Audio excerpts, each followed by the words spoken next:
Okay, Shavuot Tov, everyone. This is not my perm costume. I had reserve duty today, just a one-day seminar, and I just got back a few hours ago, so I didn't have a chance to take off my uniform yet. But it fits quite well with Sefer Yehoshua. You guys can hear me? Alex? You guys can hear me?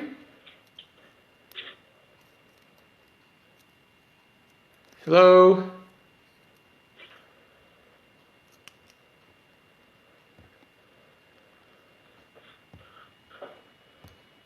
Yeah. You guys can hear me? Yes? Yes. Okay. Yeah, you can hear? Yeah, I can hear you, but it's a little spotty, but let's just start and we'll see. Hopefully it gets a little bit better. Okay. So we are in chapter... I can hear you. Okay. So let's just go ahead. So we're in chapter 23. Let's just remind ourselves, last week we saw Yehoshua sending off the 2.5 tribes, finally actually sending them off to the, actually inherit and settle in their lands on the eastern side of the Jordan River. We saw the warnings that he gives them, and then we saw the dramatic event. They built an altar, and they were challenged. The entire Jewish nation was going to plan on doing battle with them because they saw this as treason. They sent Pinchas, as we know, Pinchas is not just a leader. He's a zealot. He's this person you send when you want to send a very strong message. And we saw the reconciliation that takes place between them, and we saw this as kind of like setting like a certain type of paradigm between the Jewish community in Israel and the Jewish community outside of Israel. And the more I thought about it after the class, the more I think that ideally maybe it deserved spending even another class on it. You guys can hear me? Yes. Okay. I'll just share one thought that I had. We were exploring, what type of model last week's chapter was setting for the relationship between Israeli Judaism or Judaism, or in the context of the land of Israel versus Jewish observance and Jewish life outside of the land of Israel. And I think we talked about several points, but one point that struck me afterwards is the fact that the 2.5 tribes, they built a mock mizbeach, a mock altar. And they said, we don't actually plan on using this, but it's meant to remind both us, the 2.5 tribes, as well as you, the rest of the Jewish nation, the Jewish people in Israel, that we belong. And I was wondering to myself, to what degree is that sense of creating a mock, a fake model of worship, to what degree is that also possibly part of the model of what it means to live as a Jew in Chutz La'aretz?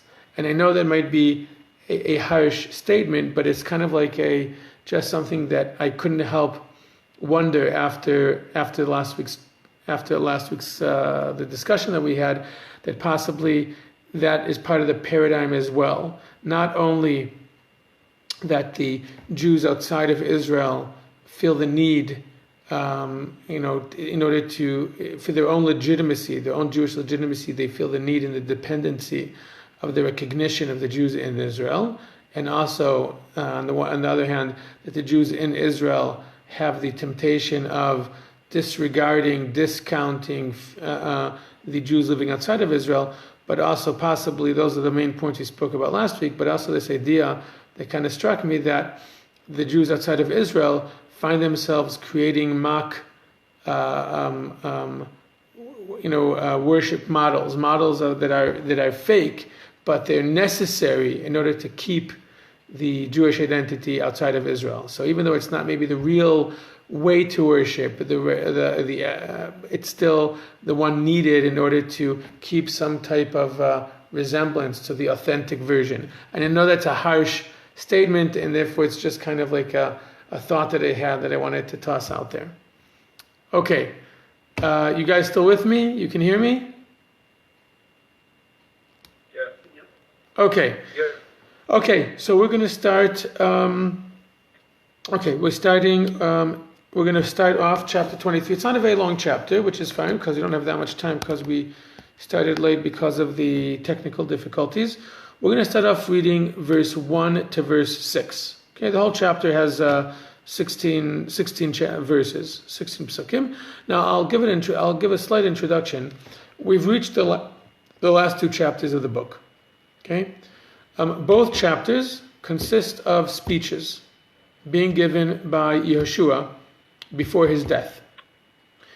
The main class we're going to have about this is going to be next week, where we see his final speech, and we're going to spend a lot of time comparing it to this week's. So this week's is a short chapter. There's definitely substance to it, but it's really more of a preparation for next week's chapter, where we have a much more significant and much wider perspective. But it's two speeches, and next week we're going to discuss why there are two different speeches. And when we get to next week, it will be very, very obvious what the differences are. So next week we'll discuss what the differences are and what is their significance. But this week I'm gonna point out certain things that are going to help us next week to remember to notice the patterns or the similarities and the differences. Okay, so we're going to start off with verse 1 to verse 6. It happened many days after Hashem had given rest to Israel from all their surrounding enemies, and Joshua was old, well on in years.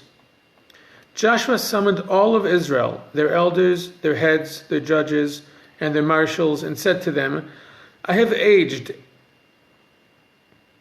and I am well on in years. You have seen all that Hashem your God has done to you, to all these nations before you, that Hashem your God has fought for you. See, I have allotted to you the territories of these remaining nations as a heritage for your tribes, from the Jordan, including all the nations that I have destroyed, up to the great sea, toward the setting of the sun. Hashem your God will push them out from your presence and drive them out from before you, and you will inherit their land as Hashem your God has spoken to you. Strengthen yourself very much to observe and to do all that is written in the book of the Torah of Moshe, not to deviate from it to the right or to the left. Thoughts, observations, questions. Does this remind us of anything? Any patterns we see here? Where is this familiar from?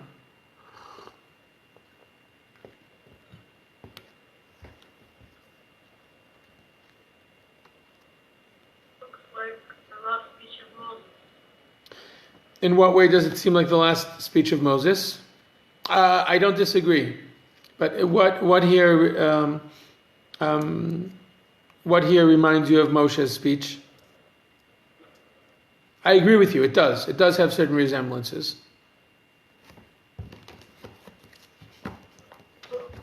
What God did for all the miracles that God did for you.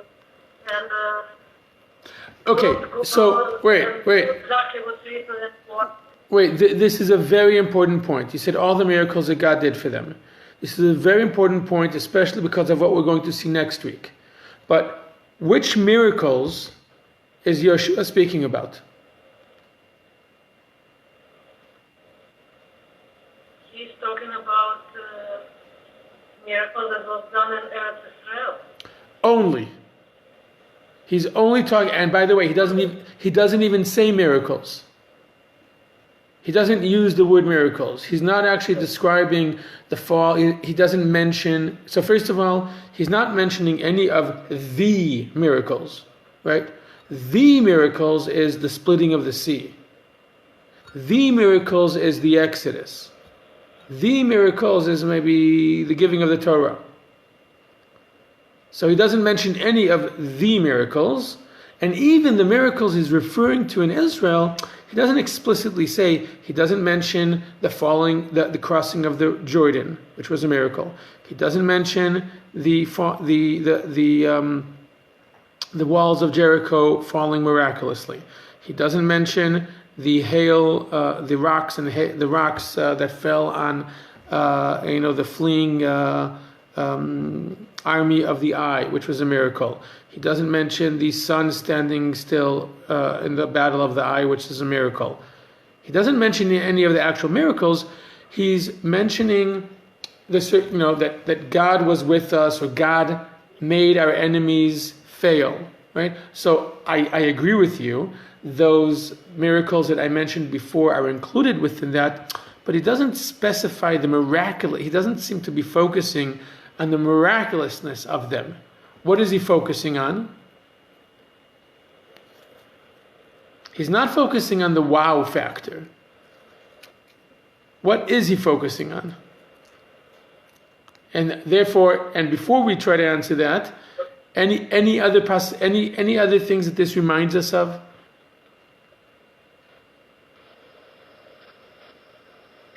Actually, what he said was God has done to all these nations. I'm sorry, say again? Before you. The God has done to all these nations before you. It's like Jews were standing and just looking what was happened to the nation.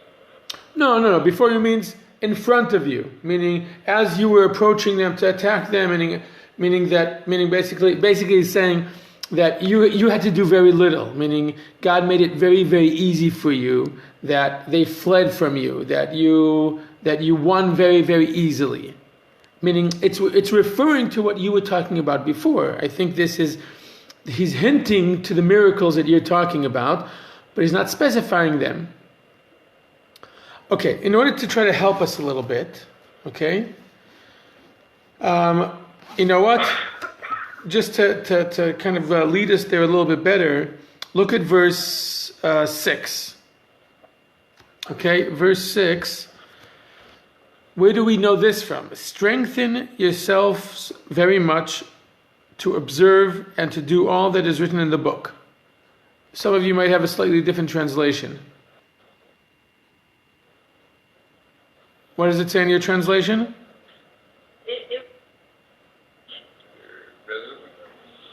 Yes, Sylvia. I was going to say, it kind of reminded us what you were saying, but I was going to say, of last week, because Hashem also told the 2.5 tribes to make sure you follow the path of the Torah. Correct. No, last week Joshua told the 2.5 tribes, and last week we discussed. Joshua.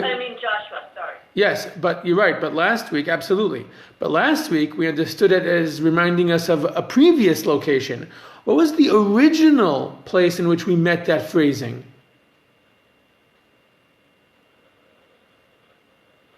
Sylvia, you had a Freudian slip with the correct answer. It's in chapter 1. Because they said Hashem. When Hashem said it to Joshua. Okay, let's open up, let's keep our fingers in chapter 23 and open up chapter 1. Okay, open up chapter 1, verse 7.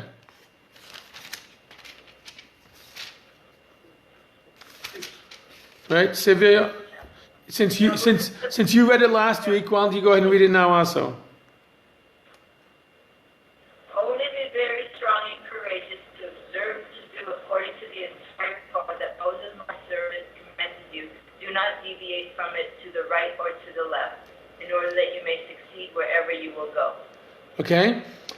So what Hashem told Joshua at the beginning of the book, personally to Joshua in order for Joshua to succeed in his mission, Yehoshua is now telling the entire nation, using the exact same phrasing. And if we're already in chapter 1, look at verse 4 in chapter 1. Verse 4.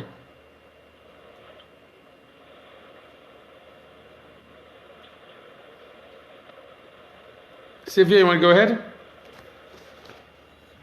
Oh, sure. From the desert and this Lebanon until the great river, the Euphrates River, all the land of the Hittites until the great sea toward the setting of the sun will be your bound. Okay, now keep your hands over there and now go to verse 4 in our chapter.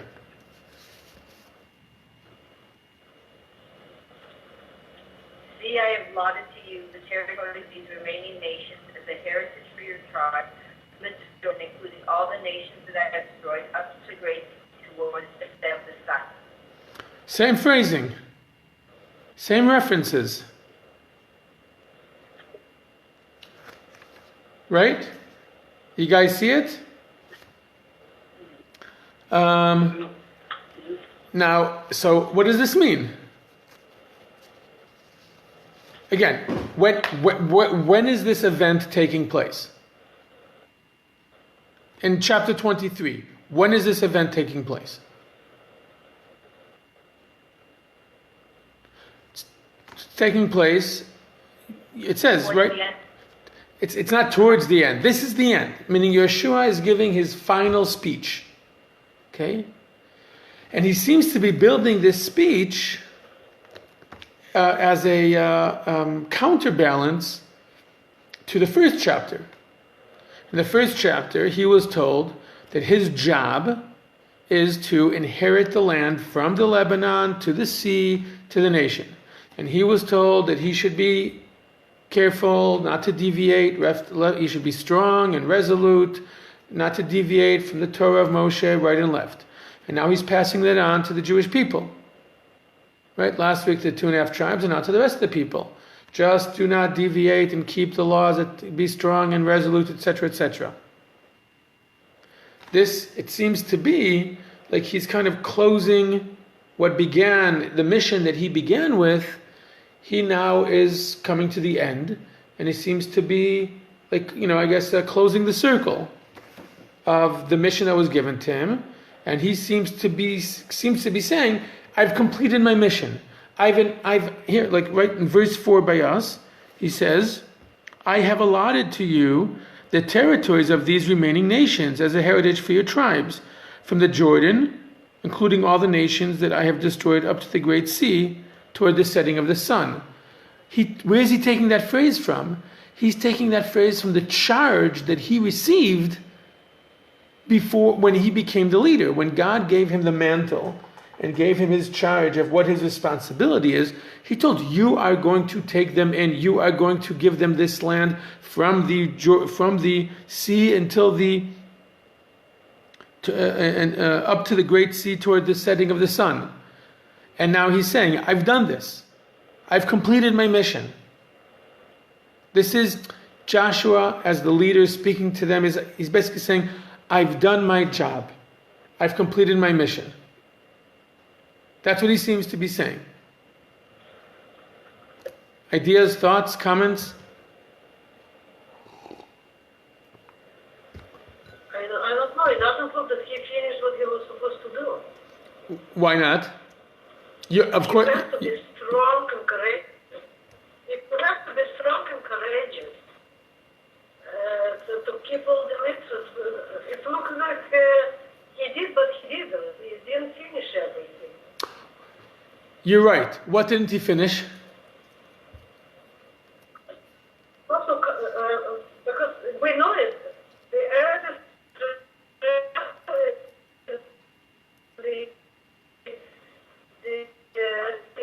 it's not, they didn't see that in conquer. You're right. And plus, Okay, excellent. Galina, excellent. You're 100% right. You're right. You're saying, who are you trying to, what are you talking about? We know. We've been reading for the last few chapters that not the entire land was conquered. We've discussed this. We've discussed this several times. That only the main area, the main mountainous area of the country was actually conquered. Meaning they conquered massive parts of the land as far as the control of the general area, but they didn't conquer every single city. There are entire regions that, and we know this because we discussed this 2 weeks ago, when they had to divide up the remaining land, but in a very small region amongst the 7 tribes. And we saw the tribe of Yosef that came demanding more land because they weren't able to beat, or they didn't, or either they didn't or they couldn't drive out some of the nations, and either they were lazy or they just weren't successful. We know that not everything was completed. So you're right. What are you making believe for? I agree. Even so, and we're going to discuss this soon. Even so, it seems that Joshua is trying. It's not trying. He is using the same phrasings as was used in the first chapter. And your question, Galina, is only going to get stronger from how we see the chapter continue. Okay, but I agree with you. How could Joshua make believe that he's completed his mission when we know quite clearly, and we'll see it soon, again, not the entire land was conquered? So how could his mission be complete? Yes? There's another problem. The nations are here, and it's going to be even harder. Before they have Joshua, they have leaders. Now they don't have leaders because we don't see leaders. We don't see that somebody is going to be appointed. So now it's going to be hard because we have another God, we have another nation, and even if we have this territory, still those gods are going to be a problem and the nation. You're right. You're right. We saw what happened before with the Midianite movement when the Moses was right. so So right, and you. we saw all the miracles in Pekah. So you're right. Right, and we brought this point up last week also, when we saw that already Joshua wasn't even dead yet, and already suddenly the nation starts turning on itself, and you have 3/4 of the nation are ready to make war against another quarter of the nation, and we saw that we pointed that out as a symptom, as an initial symptom of what we're going to see in the book of Judges, where it's just going to be chaos. Each chapter, chaos after story of chaos between the tribes. And you're right, it's only going to get harder. So even more so, how can Joshua make believe that his mission is complete? Okay? We're not going to answer that yet, because we're only going to see it get worse in the continuation of the chapter. We're only going to see this difficulty on Joshua get worse. Let's continue verse 7.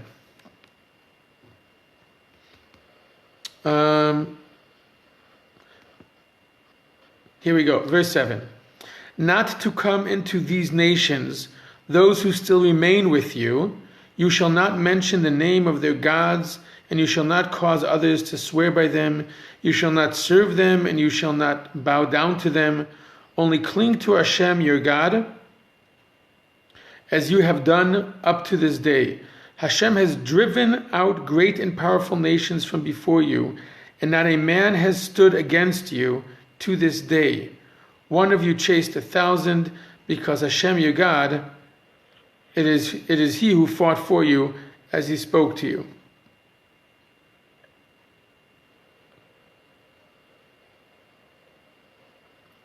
So this only makes the question. This is very strange, because up the first few verses that we saw, Joshua says, "Look, God has given you the whole land. God has given everything that He promised you." And then He comes and He says, careful not to mix with the nations, because if you do, then you'll end up, don't mix with them, don't follow their ways, don't be culturally, religiously influenced by them. Just remember that while you were listening to God, how successful you were, how miraculous. He doesn't say the word miraculous, but says how one of you chased 1,000 or 10,000. So Joshua is not making believe as if there aren't challenges still ahead. As Galina, exactly as you said, the challenge. He says, I know there's going to be a challenge. Okay, so we still have this. It's a big challenge because Yes. our religion, it's very abstract religion. Even today that we understand in idol worship, we understand everything. But even today, between religious Jew, you can see people who, when you're talking the hand of God, they think it's the hand of God. It's very difficult Yes. to grab this abstract God. Yes, agreed. Especially when you're coming new nation and you have all this salim around you, it's going to be very hard. Correct. So this again. So we're going to continue reading, but this is the question we still haven't. This is the question that we have to try to answer in this chapter, which is Yehoshua. How could he, on the one hand, see this as a successful, mission? He's fulfilled his mission successfully, and say that everything that was supposed to happen happened, as far as the plan of what they need to achieve. On the other hand, come and say, careful, because of all the nations that are still here, don't learn from them, don't mix with them. Let's continue. You shall beware greatly for your souls, to love Hashem your God. For if you should turn away and cling to the rest of these nations, these which remain with you, by intermarrying with them and coming into them and they into you, you should know with certainty that Hashem your God will not continue to drive these nations out from before you. They will be a snare and an obstacle to you, a lash in your sides and thorns in your eyes, until you are banished from this goodly land that Hashem your God has given to you. Behold, this day I am going to the way of all the world, meaning he's about to die. You know with all your heart and with all your soul that not one of all the good things that Hashem your God has promised you has fallen short. All have come about for you, not one word of it has fallen short. Again, on the one hand you're saying, careful, don't marry them because they're still here and they're here and they're going to be a thorn in your sides and a thing in your eyes, and they're going to be a constant threat. They're going to be a constant temptation to take you off the way of Hashem. And if you fall into that pit of following them and marrying them and allowing and integrating with them, then know that everything that you've achieved will be undone, and you will not succeed in this land, and you will end up being thrown out of this land. And then he goes on to say, don't forget, every single thing Hashem said would happen, it all happened. Not one thing fell short. Again, how could these two things possibly settle with each other? Meaning he's contradicting himself. Seems to be. What's going on here?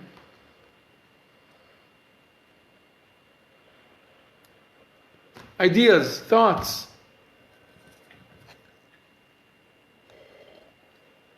I don't know. Maybe from the beginning everything was done wrong. It has to be some kind of military action done by commander, just to clean the Eretz Israel completely, to make it turn from all the people, from all the idols, and just to get in the stuff, or it was from the beginning. I'm sorry, I'm having difficulty hearing you. You keep on getting cut off a bit. Galina, can you say that again?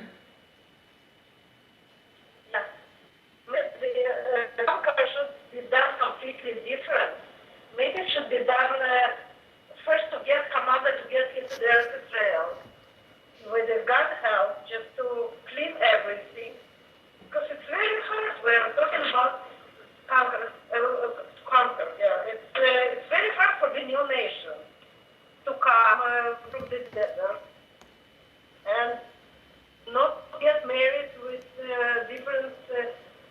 Wait, so I don't understand.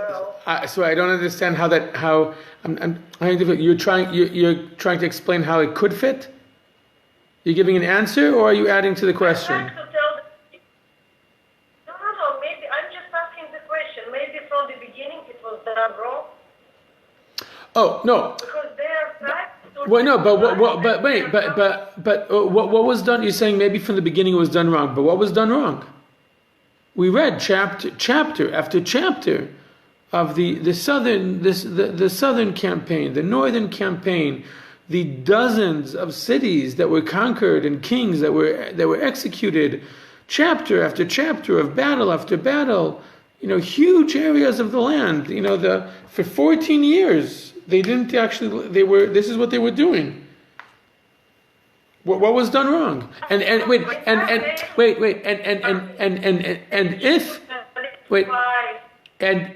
it was done wrong, what indication do we have of that? Why didn't Hashem come and say to Joshua, "You're doing this wrong. Do this differently"? We didn't find any evidence of that. We don't find any criticism from Hashem. The only criticism we had was, when in the eye with Achan, and even over there, it wasn't a criticism or a rebuke from Hashem. It was by Joshua himself. We don't find Joshua rebuking the people. We find them rebuking the children of Joseph who come and say, "We, give us more land because we can't, because the Plishtim are down there and we don't want to fight them." But we don't find, and that doesn't seem to be our problem here. Our problem here is trying to understand what is Joshua thinking. On the one hand, you said everything that God said would happen, it all happened, as He said. And then you're saying, but be careful with all these remaining nations. But weren't there not supposed to be any remaining nations? So I think, and I'm sorry that I can't. I'm having difficulty. I hope that you guys can hear me smoothly, but I can't see you guys smoothly, and I can't hear you guys smoothly, regretfully. Maybe we'll turn off our video as well, and then you could hear us better. Let's try that. Let's try.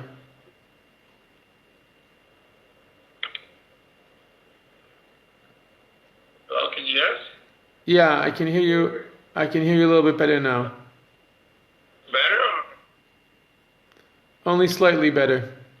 Okay. How about now? Can you hear us better? Yes, now I can hear you better.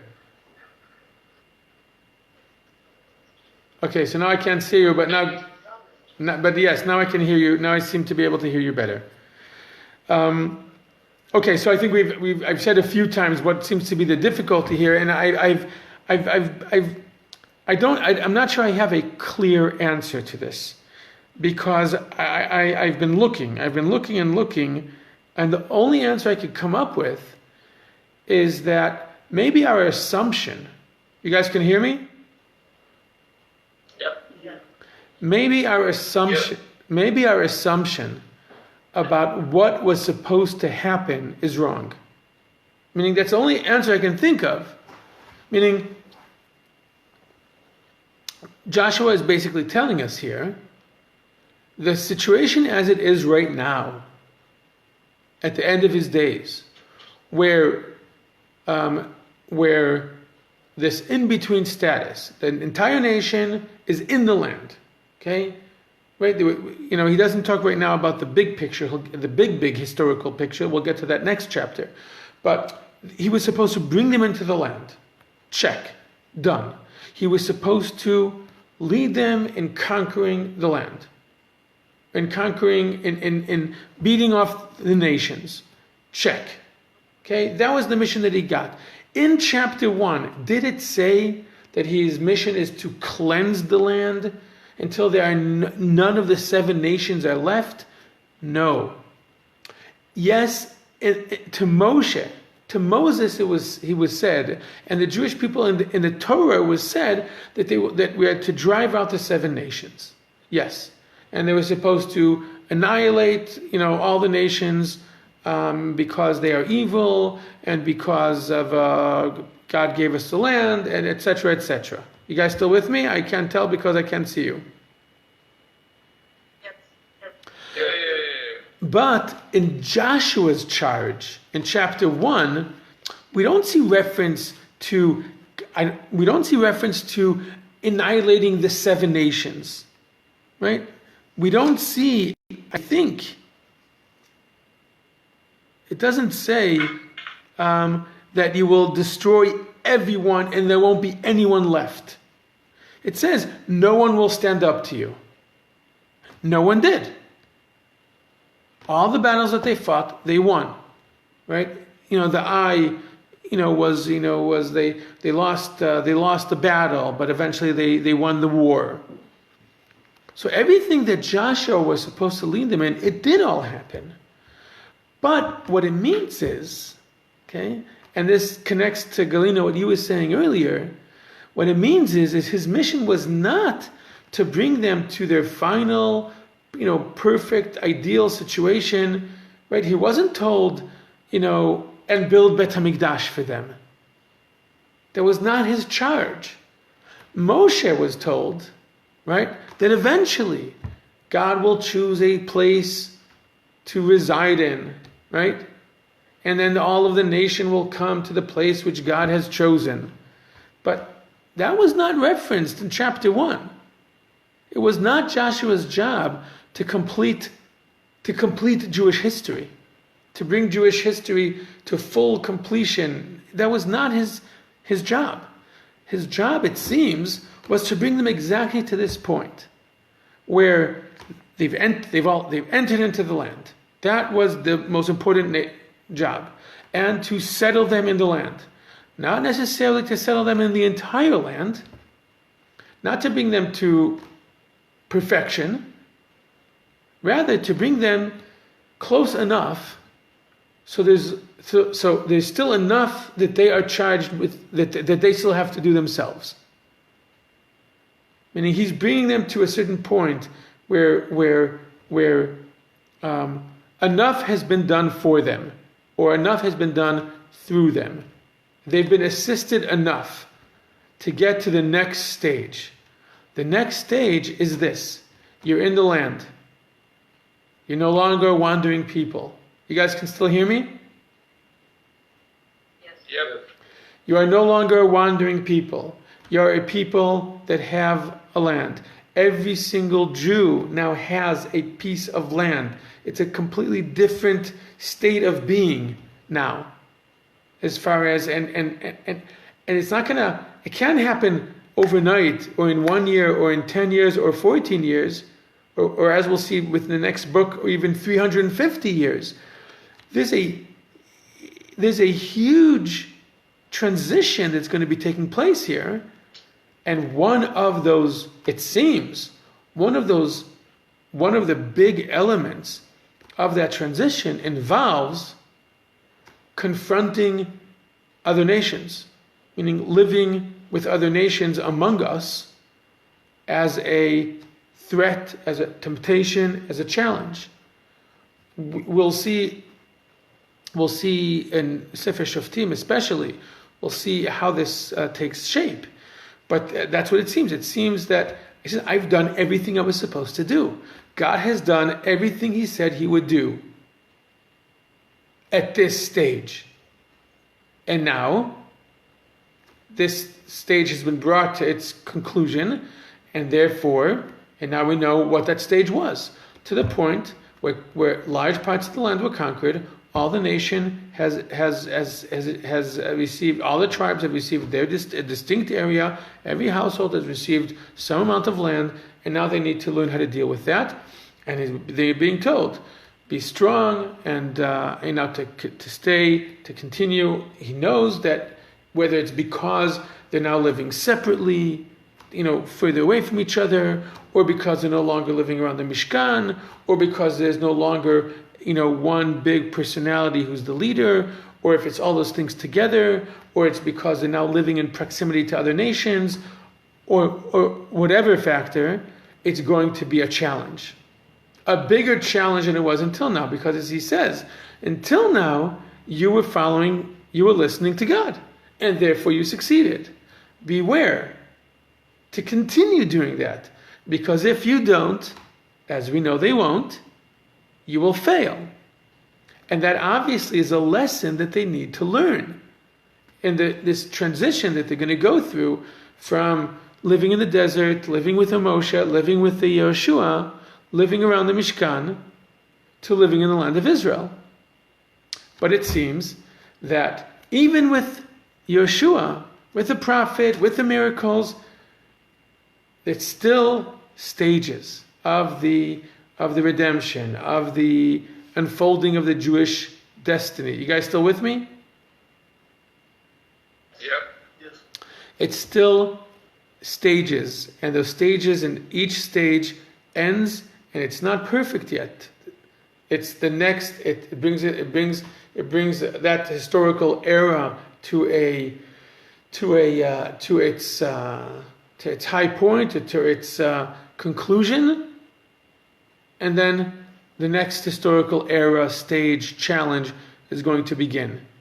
And I think I cannot think of any other conclusion to what on the surface seems impossible to resolve, other than the fact that the assumption that Yehoshua was supposed to do any more than what was achieved is an incorrect assumption. And when you look at chapter 1, and you look how he concludes in this chapter, and how he equates the things, he says, look, I was told to do this, and this is what happened. I was told to be strong and resolute, and I was, and now it's your turn to be strong and resolute with the challenge that you're going to have before you, because everything God said is supposed to happen, happened. And look at the emphasis. He says nothing has fallen short. Nothing, not one thing, from what was supposed to happen based on what was said.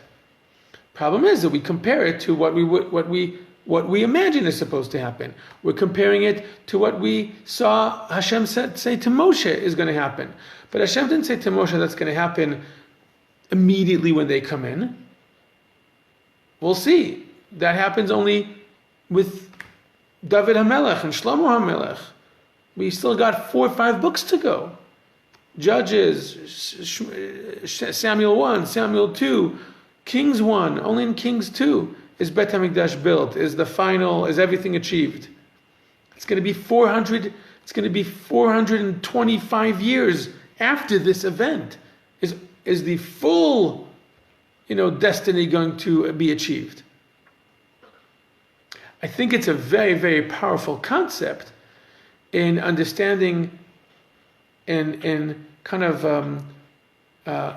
balancing, understanding what to expect from Jewish history, the degree to which Jewish history and Jewish destiny unfolds in long periods of time and this long and distinct historical stages. And we know we're getting a very clear foreshadowing when if Yehoshua says to them, be careful with the nations that you're going to live among. Don't follow them. Don't marry among them. Don't mix with them. Because if you do, this is very clearly, we can hear, well, if you have to warn them that much and that severely 2 times, 3 times in the same chapter, well, we know what's going to happen. Well, that's what's going to happen. Otherwise, why does he have to remind them over and over again? But obviously, that is the challenge that they're supposed to face, which eventually they overcome. But for whatever reason, part of becoming a nation in the land involves not from day one, not having anyone else around you, but confronting, not only militarily, but culturally and religiously, confronting other religions, other nations, and through the failings and afterwards hopefully also the successes of that challenge, becoming more, whatever it is, becoming an independent nation in the land, not because no one else was there, which maybe leaves you with a very kind of default approach to Jewish identity and Jewish community and a Jewish country and a Jewish land and a Jewish nation, but rather one that is created through adversity and through challenge and through failings and successes. And you guys still with me?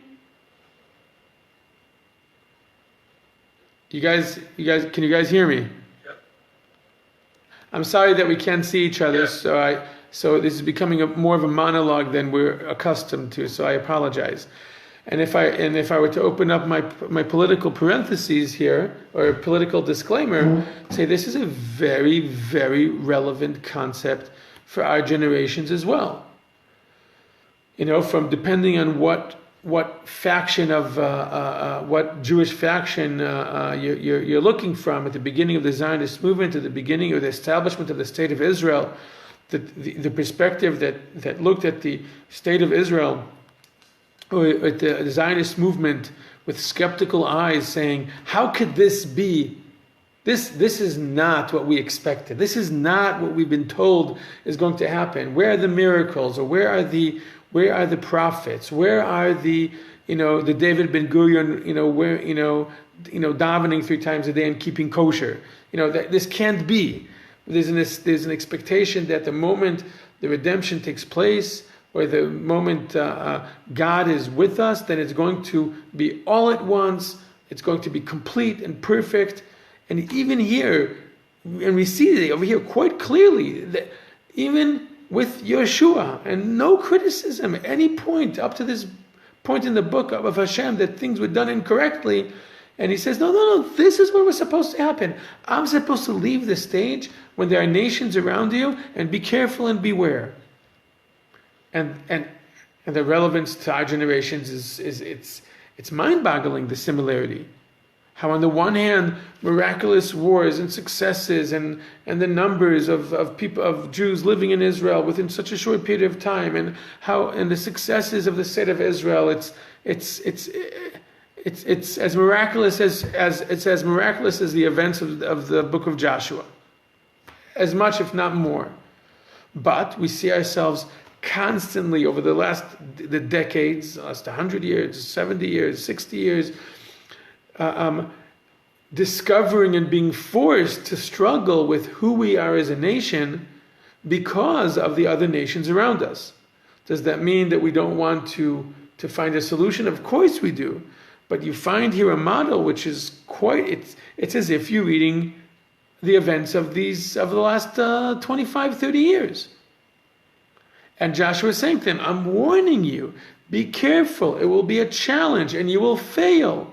But this is what you need to be aware of. This is what you need to face. This is what will bring you eventually to, the full ideal, the completion. In this case, it's only going to take place 420 years later till they actually go through this entire process. For us, who knows? Hopefully less. But it's a model which is, I think, using that mindset, this explanation, it's the only explanation I can come up with this, what seems to be such a strong contradiction. Comments, thoughts, questions? If you have your hand raised, I can't call on you, so just talk. No problem. Can I ask a question? If a Jewish gives everything what God told him to do, and Joshua said he did everything, and God controls the situation and brought the promised land, why don't have peace in this land? I'm sorry, I missed the last. Well, God wasn't leading the. Listen, since the beginning of the book, and we've seen this after. We saw this from the very beginning, from the crossing of the Jordan, that yes, God was with them, but God was not doing everything for them. This is not the desert. Even those places where God participated, whatever that means, participated in the events, it was all being led by the feet on the ground, and the spears being thrown and the arrows being shot. It was being done by the Jewish by the Jewish people, by the children of Israel. Other than the walls of Jericho falling, all of the battles were fought. With meaning, yes, you look at it from a distance, then you say, wider perspective. Well, there's a miracle here. These are, as we call them, natural miracles that could be easily understood and explained through natural events. So yes, we choose to believe that God was involved, and that's how it's portrayed, and we choose to interpret the events in such a way, and it's hard not to, considering who these people were and how successful they were and how the battles and so on, etc., etc. But this is not the Hashem taking the Jewish people out of Egypt after doing 10 miracles, where the Jewish people had no involvement. They just kind of sat back and watched as the plagues happened. This is not the splitting of the sea. This is not the pillar of fire, pillar of clouds. That is not what we saw in this book. Quite the opposite. We saw God seems to be hiding more and more. We saw in one chapter, so in the Richa, it was very clear. He made the walls fall, and his presence was felt much more in the battle over there. But then the eye, all he did is he told Joshua, gave him a tip of the strategy. And then Yehoshua developed it further. And then after that, God didn't even tell him what strategy to use. He just told him, yes, go ahead and fight them. And after that, we see them taking the initiative, not even checking with Hashem, not about the strategy, and not whether they should even go to war. They just go to war. We saw a weaning of the Jewish people off from a dependency on God intervening in a clear way. There's understanding of God being intrinsic within all the things that they do, and therefore almost like unnecessary to have him involved in a clear way. That's part of the transition of coming into the land of Israel. So, and therefore also it makes sense that they only conquered until a certain point, and now that becomes their challenge. And Yehoshua says to them, and part of that challenge is going to be facing other nations that you haven't succeeded in conquering. But that's fine. We now learn that that's exactly what was supposed to happen. And you look at chapter 1, and like, wow, if we had noticed chapter 1, if we had noticed enough, and to begin, when we read chapter 1, we would have wondered, wait a second, why doesn't it say here anything about building Bet HaMikdash? Why doesn't it say anything here about going to the place which God will choose? We didn't notice that in chapter 1. We just assumed that it included everything. But now we don't know. It never included everything. Because that's not how history unfolds. It's not how nations develop. They don't develop in 14 years from, a nation of nomads, to a agricultural nation with a capital that's unified. That's not real. That's not going to hold water. It needs to go through historical stages, and it's going to have to go through different types of challenges, and that's what we're going to see in Sefer Shoftim and in Sefer Shmuel. Okay, any other comments or thoughts, questions?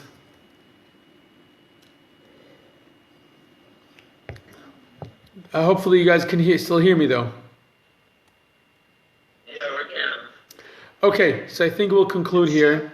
Yes, sorry, go ahead if someone has something to say. Somebody wanted to say. It seems God gave to people to manage themselves. I'm sorry, say again? That God get out of manage the life of people of Israel and gave them to manage their life in himself. Yes. Joshua was last leader.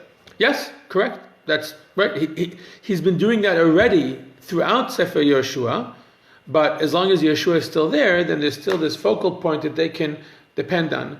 But yes, absolutely, we're going to see Sefer Shoftim is going to go to the pendulum is going to swing to the opposite direction, where there's going to be chaos, and there's not going to be any single leader, and it's going to be very clear that the whole book is going to be chaotic. And the whole book is going to be ups and downs in crazy extreme ways. But it seems now, and this is something to remember as we go into Sefer Shoftim, although next week's chapters are very, very, very significant. But after that, this is Yeshua's last speech, which he kind of ties things together between the first chapter and basically the beginning of his leadership and the end of his leadership, which suddenly kind of paints for us in a very different way what we read at the very beginning that we didn't even notice, we didn't even realize. We were making assumptions, which we understand were incorrect. Now we understand that this is a challenge we're being left with as a nation, with the transitions that we need to go through. Okay, I apologize that we were not able to. This was not as much of a conversation as we are used to, because of the technical difficulties. Hopefully next week we'll be back on track with things going smoothly. We should try maybe we'll try to use Zoom. We can try that. I don't know why last couple of weeks it's been not great, the Skype. Right. Okay. So Alex, we'll be in touch about it next week. Okay. Yeah. Okay. Shavua Tov, everyone.